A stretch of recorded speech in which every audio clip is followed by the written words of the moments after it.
ቁስሉ አይኑ መቅደሱ መንግስተ ሰማያቱ ይሆቱ ስለሆነ ሰንበትን ሽራን ክርክር የለም።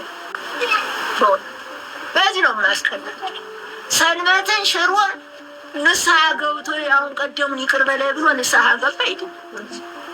አለበለዚያ ዝም ብሎ እንዲው ብሎ ከሄደ በሰንበት ምንም ያለ እንቆምም ያለ ምን ለምን ለምን ጌታ ነው ሙቷል ገለ አካሌ ናት ህይወቴ ናት። እስቲ ኃይናችሁ ጋር የጣውን ከተርቱ ሎሌው ገረዱ ቁጭ ብሎ ይዋልባት ነው።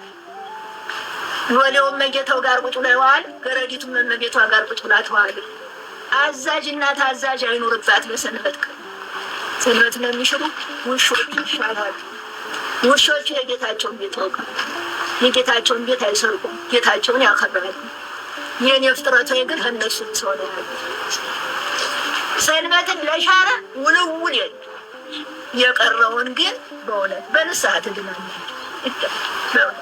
ለሰንበትም እንኳን ያውን ቀደሙን ይቅር በላይ ብለን አገባንለት በንስሐ የማይዳን ነገር የለም።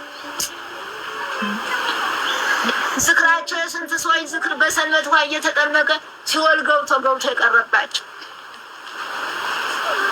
የማይጠጣ የረከሰ ሆኖ ተደፍቶባቸው የቀረ አባታቸውን ከመዘከር በፊት ለምናት መክረንም ነበር እያሉ እያጣደፉ ዘውዶ ወደ ሲኦል የከተቷቸው አባታቸውን ስንት ናቸው።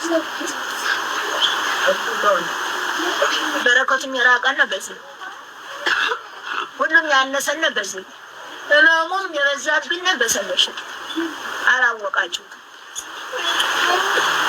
27 ቀኖች ሁለቱን ቁጭ ለአደራ ብንወጣለት ማለት ለሱ በሬ የለው ላም የለው ርስት የለው። እኚህ ህይወቴ ናቸው ጠብቁልኝ 5 ቀኖች ሰርታችሁ ተጠቀሙ ብሎ ፈቅዶ ሰጥቶን አጠፋናቸው።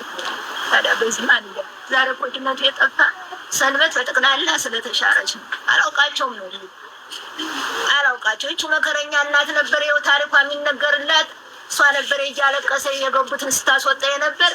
እንግዲህ ወዲያ በድንግልና ሻማጥኝሻለ እንዳትወልኝ ብሎ ተስፋ አስፈርጧታል። አትለምንም ዛሬ በሰንበት ሽረት ልመና የለም ጨፋ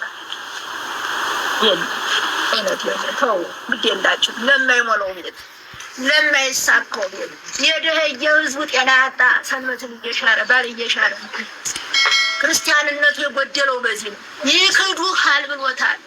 ይክዱሃል፣ ሁሉም ይክዱሃል። እዚህ መጥተህ አንተ ሰንበትን አክብሩ ትላለህ።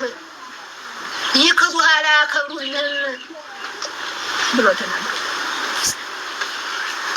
እና ስለዚህ ሰንበት ተሻረ ግን